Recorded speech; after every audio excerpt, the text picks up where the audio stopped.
Okay, Kristel Porter.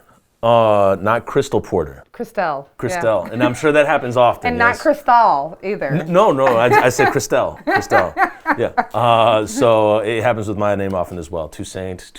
It's, yeah. Toussaint. Oh, okay. You know what? I've actually never heard that one. That's interesting. But Kristel, I just wanted to. I'm kidding. You went there, so then I told. Yeah, I'm sure that happens too.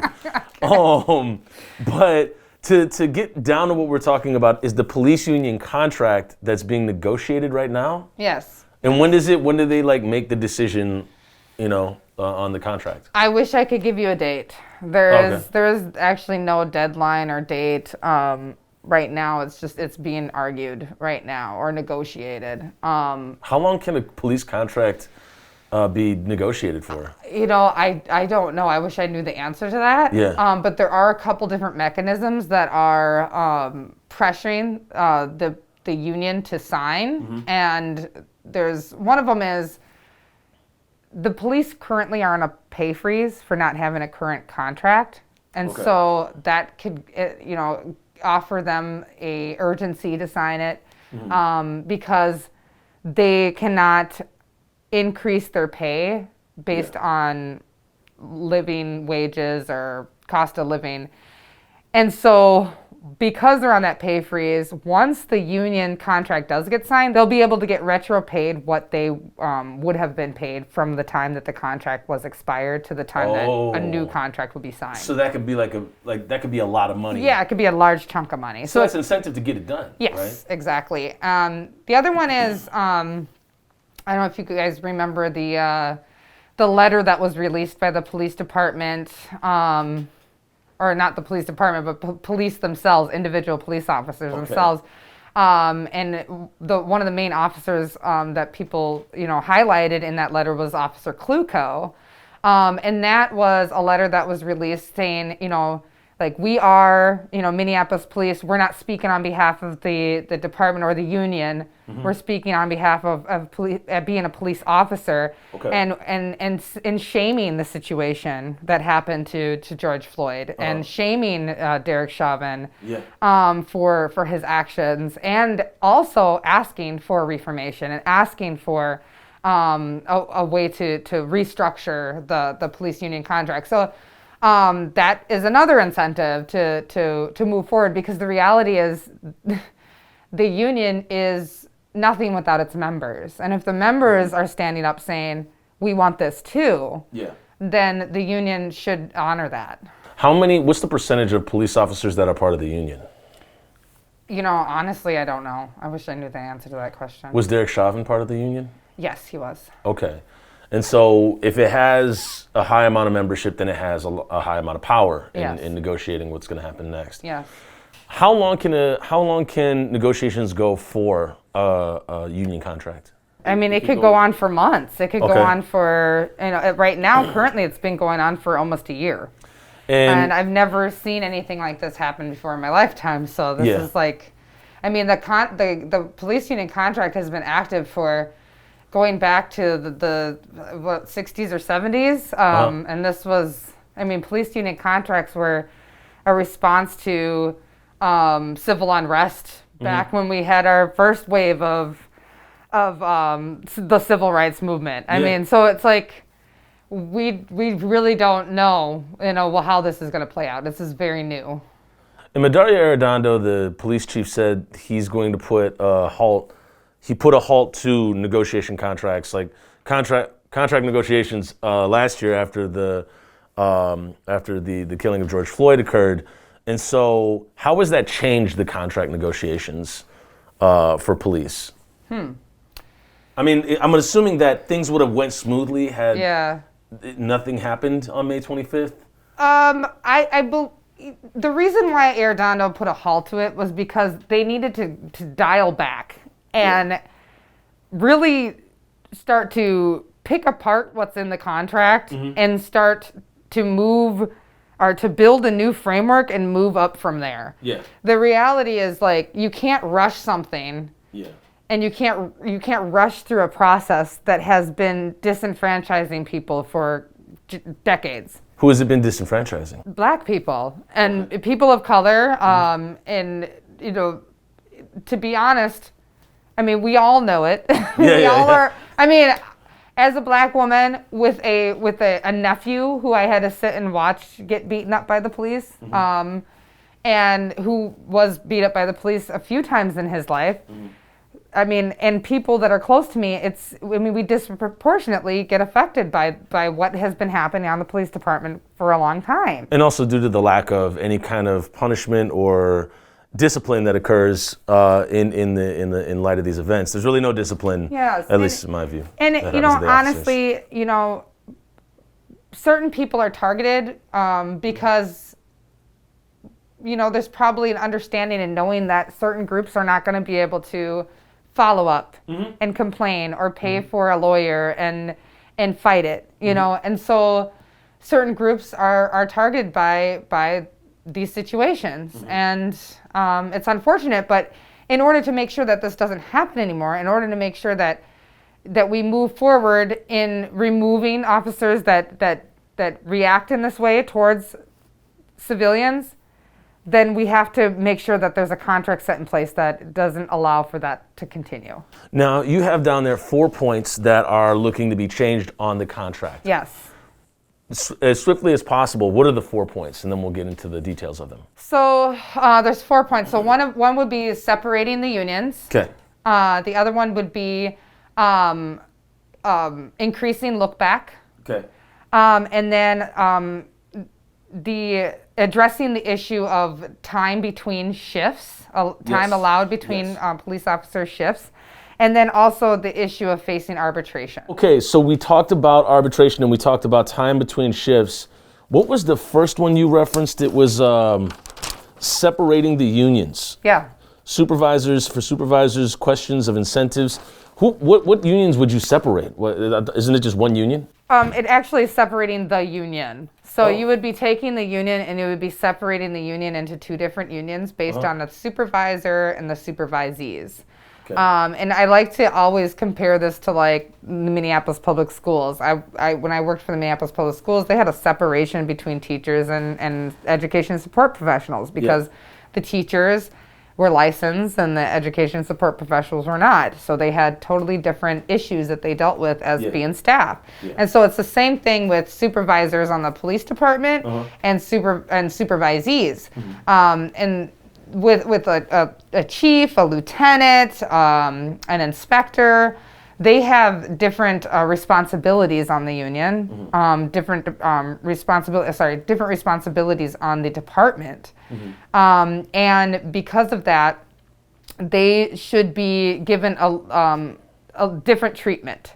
Supervisees, because when we're talking about the issue of separation, we're also going back to the fact that why are we even talking about putting together a new contract? The whole point is officers have had a history of being abusive or acting out against citizens. And so the problem with having both of the supervisor and the supervisee in the same union is they are both bargaining with the same union together. So if I was a regular officer and I did something bad towards a civilian, and it was brought up to my supervisor would be more incentivized to brush it under the rug or deal with the issue quietly, because what happens is it weakens our bargaining units. Got it. And so this way, if you separate the two, then the supervisor isn't incentivized to brush things under the rug, because now they're in a separate union from the supervisees. Okay, so they would be separated. And then let's go to... It also gives them the opportunity to fire a police officer as well. Right now, the only person in the department right now that can fire an officer is Chief Arredondo. And people say that the mayor can do that too, but it really falls on the chief. And so this would open up the ability for all supervisors to be able to let go of an officer. Can the mayor technically fire an officer? So the mayor can't. Okay. Okay, so I guess the mayor I don't want to could. open up a whole new bottle of worms, Yeah. can of worms, but I just wanted to The know. mayor could, but Oh. so it's weird. It's weird how it goes. So the chief can only fire. Okay. If the mayor turns around and says, no, we're not going to fire, Yeah. or if the chief says, no, I'm not going to fire. So if the mayor, like the situation with Chauvin, Yes. the mayor was like, we're firing them. They're done, Yes. right? The chief could say, no, I'm not going to fire them, but then the mayor could turn around and fire the chief. Ah. So, like, you don't really, I mean. It's Yeah. almost like chess. And Yeah. I mean, it's a weird, like, you know, like it's a weird play. Yes. Like, I mean, because then the chief is beholden to the mayor. Okay. Exactly. That makes sense. Okay. So that, I never knew that. But, Yeah. so talking about the hours that they work. Yeah. So a cop can work a 12-hour shift and then work a private security shift for X amount of hours later, Yep. and then go back on the job as a licensed police officer. Correct? Yeah, so if I clock off of work and my job says you cannot come back for 12 hours, you need Yeah. some rest and some Yeah, yeah. relaxation. That's kind of how that works. Yeah. So with the police department, it's saying you have to have at least 12 hours between shifts, but that's not included with off duty.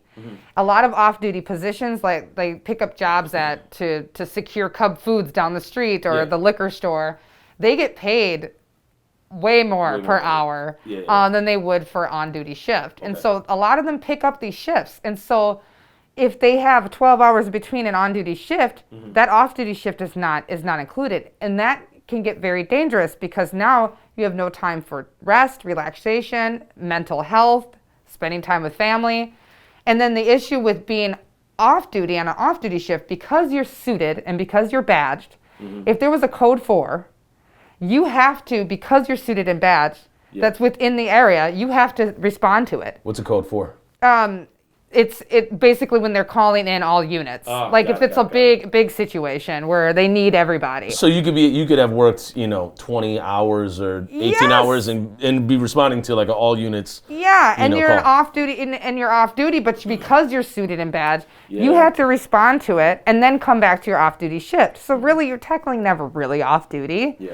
Another thing with police officers is a lot of people don't know this, but because they're licensed, they are beholden to report a crime. So even if they're off taking a walk with their dog and they see a crime, they are by law have to report it. So they're really never off duty. Yeah. So like making sure that they actually honor that 12 hours and really honor that 12 hours is very important. And we won't end up with cops that are sleep deprived and holding guns and getting called. And I mean, I'm sorry, but I don't know if you've ever had 2 or 3 hours of sleep. Kristel? Yeah. The answer is yes. Yes, you might lose your keys a lot, Okay. lose your phone. So with getting officers to have 12 hours between shifts, whether it's off duty or on duty, you won't wind up with sleep deprived officers that are potentially answering code 4s and having guns in their hands. That just doesn't sound safe. It doesn't. No. It's like it's one of the toughest jobs to do. I mean, I can't even imagine dealing with everyone at their worst all the time, and then not taking the time to get some rest and healing, spending time with family, and then be able to do that before you go back onto another shift. It's just not healthy. But I do understand having to pay bills. I do understand having to take care of a family. And I do understand if I was given the opportunity to take up a shift that pays twice as much as the other shift, why not? I'm most likely going to do it. Exactly. But then the give is that, or the take is that then you lose sleep. Yep. And then we have, zombies. Angry people. I mean, I would be angry. Wouldn't you be angry if you were tired? Upset as well. Yeah, exactly. Tired and hungry. Those are the two things that you just don't do. No. That's going into a bad situation. And for any other job, it's like, I think Chris Rock said this when they said, hey, we got a few bad apples here. And it's like, well, you never see pilots for planes say, we got a few bad apples. This plane may go down or not. And so it's like, I mean, you can imagine with pilots, right? Like, you gotta sleep. You don't want any bad, You don't want people in these positions of kind of life or death. to be underslept or to not be able to do their job. So the second one is get good rest. The third one, you can just title it self-care. Like, don't drink and drive. Yeah, exactly. Hi, how about you not drink while you're on the job? You're a cop. But for the third one is look back, I believe. Yes, expanding look back. So that would allow the time for any investigation on an officer to be able to look back farther into their history and compare it to a time where they may have committed an offense towards a civilian that was in relation to what is currently being investigated right now. And currently, they can go back about 2 to 3 years. That's it? Yeah. Oh, okay.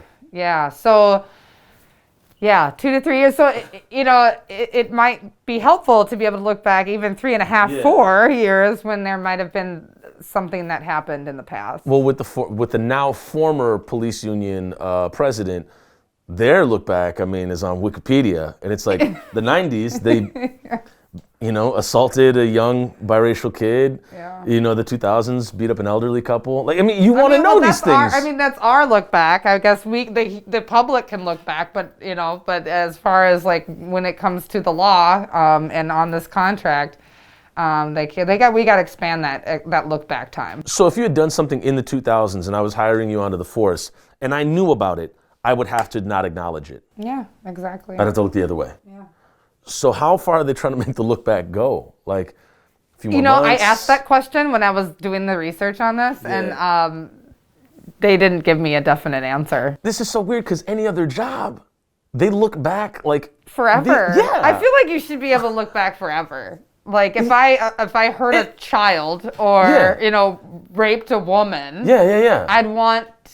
Or I shouldn't even say if I did that. Like if I were raped, I would want them to be able to look back on the person who committed that crime against me forever to see if he's done anything like that or she has done anything like that in the past. Yeah. Whether they've, not maybe even raped, but maybe molested or assaulted or harassed or something that related to what they did against me. So if an officer has committed a heinous crime upon a citizen over 2 or 3 years ago, that is going to be overlooked or not seen on their record when they're applying for a new job. As we sit right now, yes. Can an officer commit a heinous crime and then sit it out for 2 to 3 years and then come back to the force? I wish I knew the answer to that question. But if they're not... It sounds like that's a possibility. if they're not fired, they can come back. Okay. And to be honest, just because they're fired from one department doesn't mean they're not fired from another. Huh. Okay. So the look back is going to increase from 2 to 3 years, and hopefully we can see what folks have done. Mm-hmm. Okay. And then the last point, if you can remind me, arbitration. Yeah, arbitration. Yeah. And that's actually my favorite one out of all of them. Why is it your favorite one? Because I think it's pretty, it excites me in a way because it definitely relates to the issue with Jamar Clark, Philando Castile, and of course with George Floyd. Yeah. When an officer commits a crime or commits an offense. Same thing. You can't technically call it a crime? Yeah, I know. Oh, goodness. When an officer commits an offense towards a civilian,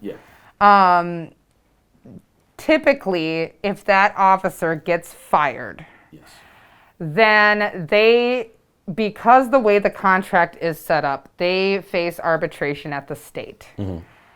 And when they face arbitration at the state, they basically operate off of precedence. So if an officer did the same exact thing that they did and got their job back before, then they will treat this new situation the same as the old situation, and chances are that officer will get their job back. So if a officer handcuffs somebody and then beats them up while being handcuffed, and then Chief Arredondo's like, "You're fired." The way that the contract, the contract that was set up, that is, that has been, that is currently being expired, the one that is expired. Yeah, it's going to be amended. With that one, they would typically get their job back. So like I said, I said this before, I think 50% of officers, so 50% of officers that face arbitration at the state right now, they end up getting their job back. Okay. So if like I said, if an officer like handcuffs somebody, beats them up while being handcuffed, they will most likely get their job back if that happened before. Because they'll say, hey, this happened before, and nobody got punished. It's a really weird situation that I don't understand. And then also if they lie on a police report, and this happens a lot. Police officers lie on a police report a lot if they know that they did something wrong and they want to protect their job. Or if the supervisor is aware that this would protect their department, then they'll lie on a police report to make sure that they don't look bad. And so this issue with arbitration now, what they're adding onto this new contract is any officer that is fired by Chief Arredondo due to force or lying on a police report will not face arbitration at the state. They are just done. Okay. So when they get fired, they're fired. So they don't even get the chance to go face arbitration at the state to even go through the process of how they, deal with an issue like this. So it's nice. I like it. I think it's an opportunity to start to whittle down the bad players on the department. So the police officers that killed Jamar Clark, they were able to go through arbitration, and then, and strangely, in the turn of events, when Dolal Eid was killed by police, one of the officers that killed Jamar Clark was actually on the scene after the BCA had pulled it off. Most officers that have killed our brothers and sisters, they end up getting their job back. And it's based on this old contract, and the contract needs to be renewed. It's a very, very old contract. And the fact that it's even been able to go on as long as it has is wrong. We should have reviewed this contract a long time ago.